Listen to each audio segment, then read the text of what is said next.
Fisher Henley was originally from Anson County and moved to Albemarle in the early 1920s. He worked at a garage called Mason Melton and eventually owned his own garage outright. His business was located at 5 Points at what is now an empty cleaners building.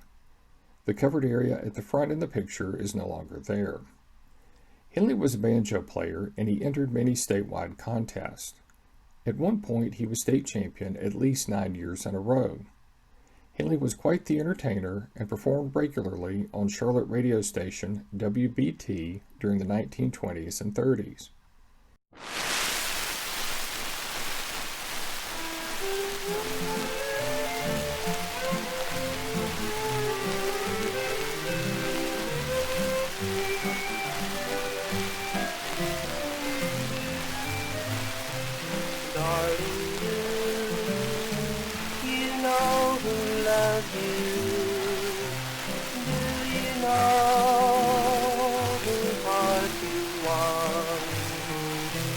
I'll be lonely here without you, far apart in time has gone. In the early 1930s, Henley purchased a Gibson master tone banjo from a Gibson dealer in Wadesboro named Jim Graves. Graves was a barber whose shop was located in the basement of the building at the corner of Wade and Green Streets. Henley played the banjo for a few years, then sold it. A researcher named Jim Mills traced the history of the Gibson master-tone banjos, and the one originally owned by Fisher Henley made its way through a couple of other owners. In the 1940s, it landed in the hands of the legendary country musician Earl Scruggs, who played it during the majority of his career. The Earl Scruggs banjo, originally owned by Fisher Henley, is currently on display at the Country Music Hall of Fame in Nashville. When I first began working on this presentation, I debated whether to include the next story or not, since it is a little hard to follow.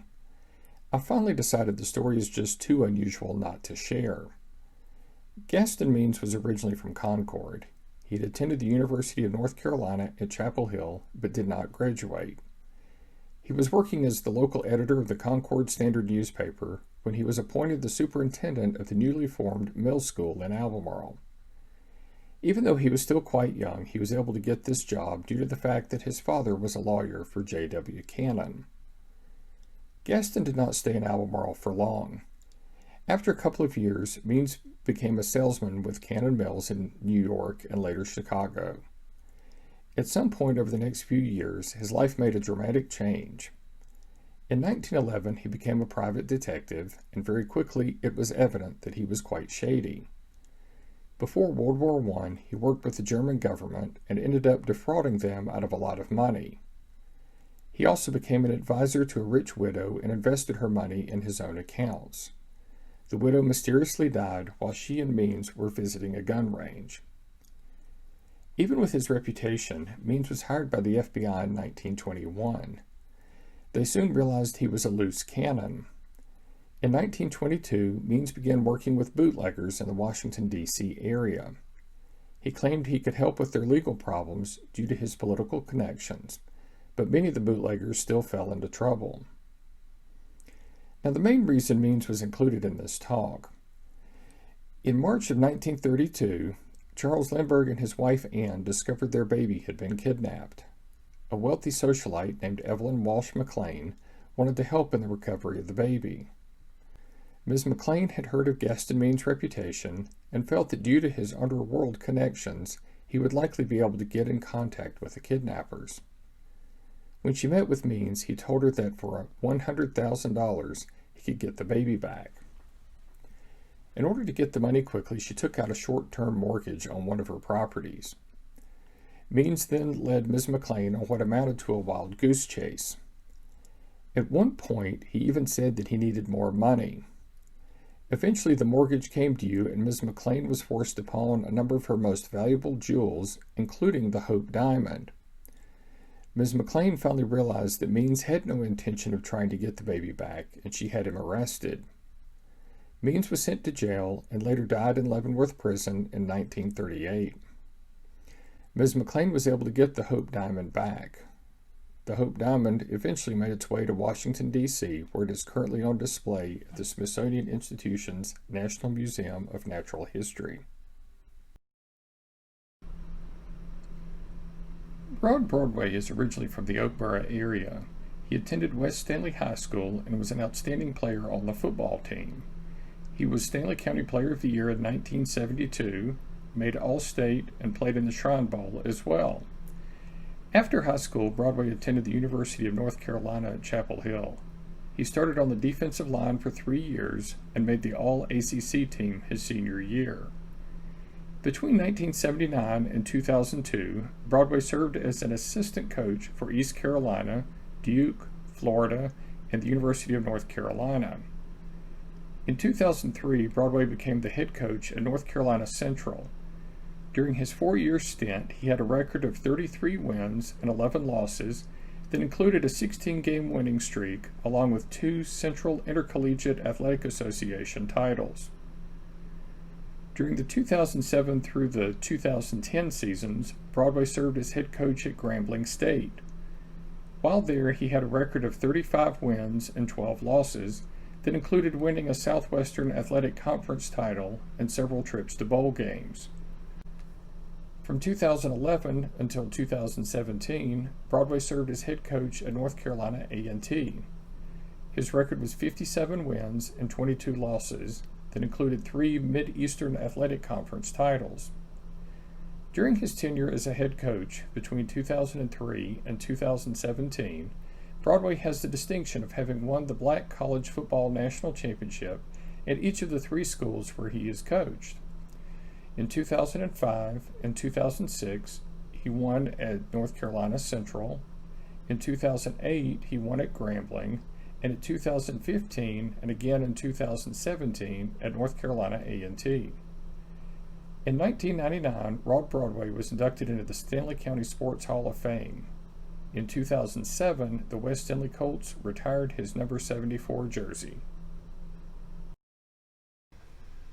One of the more recent stories I ran across was about a soldier who, at the time of his enlistment in World War II, had been living in the western part of Stanley County.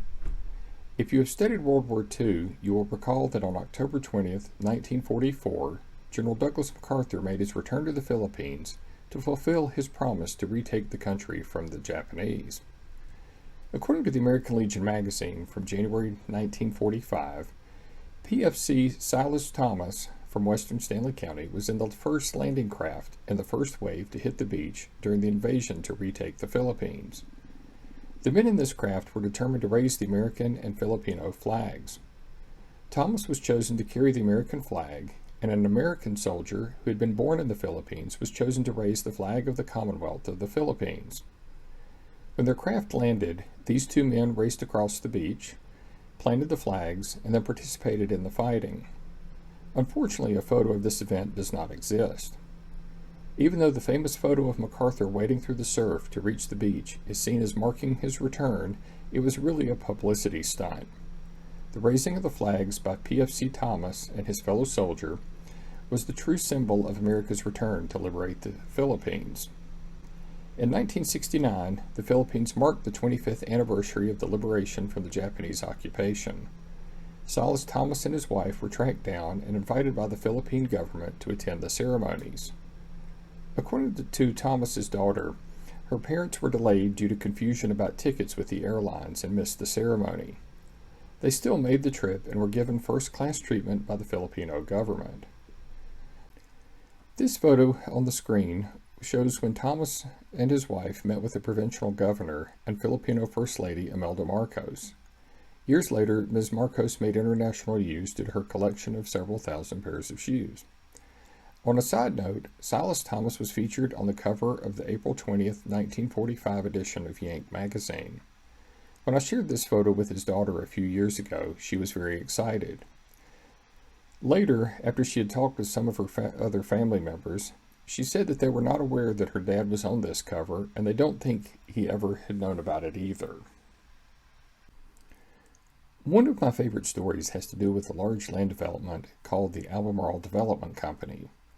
In late 1908, W.B. Irwin and George Simcox from Illinois visited Stanley County to look for land to build a resort.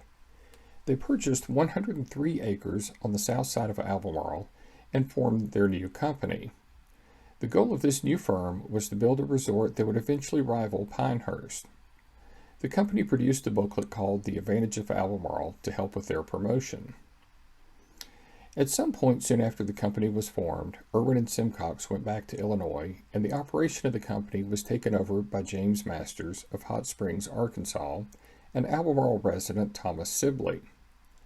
These men, along with agents throughout a 12-state area, sold stock certificates in the company. The purpose of these shares wasn't for ownership in the company, but was simply for the owner to be given the right to later purchase a portion of the available property. The original price per share was $12. A person was limited to 2 shares, and no more than 4 were allowed per family. According to one newspaper account, they sold hundreds of thousands of dollars worth of shares. After about a year and a half, only a very limited amount of construction had taken place, so the authorities figured out that this land development was a scam. Masters and Sibley were arrested in early 1911 in Jackson, Mississippi.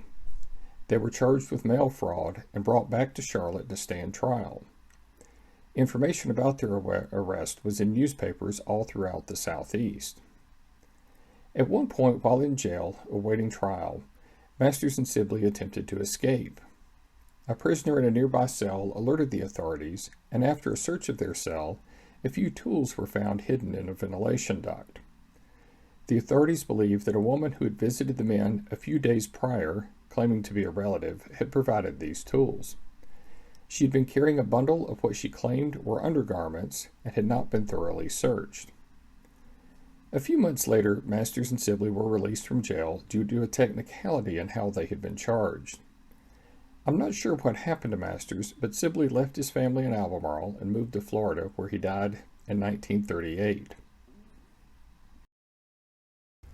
Stanley County has an interesting connection to Franklin Roosevelt, the 32nd President of the United States. Roosevelt passed away on April 12, 1945, while sitting for a portrait being made of himself at his retreat in Warm Springs, Georgia, known as the Little White House. Cedric Squires was in the Navy and stationed in Georgia at the time of Roosevelt's death. Squires was one of the men who organized and led the honor guard that stood watch over Roosevelt's body as it was transferred by way of train from Warm Springs, Georgia, where he died, to Washington, D.C. for the funeral and then on to Hyde Park, New York for internment. The photo on the screen shows Squires on the left in his Navy uniform, standing watch over the casket while on the train. After the war, Squires began working for the North Carolina State Park System and later served as superintendent of Morrow Mountain State Park for many years. During the spring of 1944, Nancy Eisenhower Gamewell of New London was attending High Point College.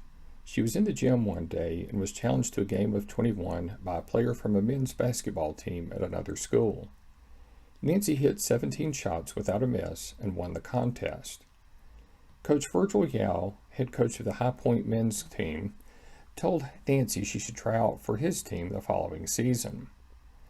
Nancy did become a member of the High Point College men's team in the fall. On November 30th, 1944, she played in her first game and thus became the first woman to play on a men's college basketball team. This feat wasn't repeated by another woman until the 1970s.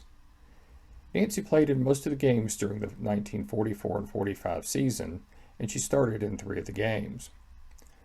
Nancy Eisenhower Gamewell later became a teacher and worked in the local school system for many years. She became the first woman in the Stanley County Sports Hall of Fame when she was inducted in 1999. In closing, I wanted to thank you for joining me. I hope you enjoyed the presentation.